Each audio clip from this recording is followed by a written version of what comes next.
হলদিয়া কাণ্ডের জেরে রাজ্য জুড়ে সমালোচনার ঝড়। এবিজি বিদায় নাম জড়িয়েছে খোদ তৃণমূল সাংসদের। রাজ্যে শিল্পের ভবিষ্যৎ নিয়ে শঙ্কিত শিল্পমহল। এই পরিস্থিতিতে রাজ্যে গড়ে উঠতে চলা দুটি গভীর সমুদ্র বন্দর নিয়ে আশায় বুক বাঁধছে সরকার।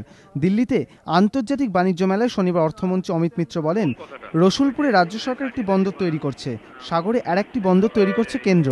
দুটি বন্দরই হবে পিপিপি মডেলে। অর্থমন্ত্রী বলেন, রসুলপুরের বন্দরের কাছেই রয়েছে রেল লাইন, পাশাপাশি রাজ্যেও 1000 কিলোমিটার সড়ক তৈরি করছে স্টেট হাইওয়ে অথরিটি। যোগাযোগ ব্যবস্থা ভালো হওয়ায় দুটি বন্দরের হাত ধরে বিনিয়োগ টানার বিষয়ে আশাবাদী তিনি। Two deep sea ports are already in process, one by the state and one by the central government. Now those come up, huge business. One is in Rasulpur and the other will be at Sagar, and the differentiation of the one by central government, that is the port authorities along with others, and Rasulpur is entirely of West Bengal, and both will be on PPP. পাশাপাশি অর্থমন্ত্রীর দাবি, রাজ্যে 4টি পর্যটন প্রকল্পের হাত ধরে প্রায় 3800 কোটি টাকা বিনিয়োগ আসছে। রাজ্যের বিভিন্ন জায়গায় এই প্রকল্পগুলি গড়ে উঠবে।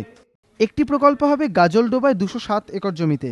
2500 কোটি টাকা ব্যয় তৈরি এই প্রকল্পে থাকবে একটি গলফ কোর্স, 5 তারা ও 3 তারা হোটেল। 600 কোটি টাকা ব্যয় কলকাতায় তৈরি হবে একটি প্রকল্প। দার্জিলিংয়ে সোনাডায় 400 কোটি টাকা ব্যয় তৈরি হবে কটেজ সহ পর্যটন কেন্দ্র। জলপাইগুড়ি কুঞ্জনগরে 23 একর জায়গা জুড়ে তৈরি হবে রিসর্ট ও শিল্পকেন্দ্র।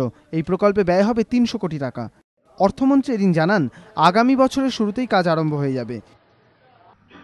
গাজলডোবা একটি অদ্ভুত জায়গা, যেটা মাননীয় মুখ্যমন্ত্রী যখন সেখান দিয়ে যাচ্ছিলেন তিনি দেখেছিলেন। পরে তিনি জানতে পারলেন যে এটা ট্যুরিজম ডিপার্টমেন্টের জমি।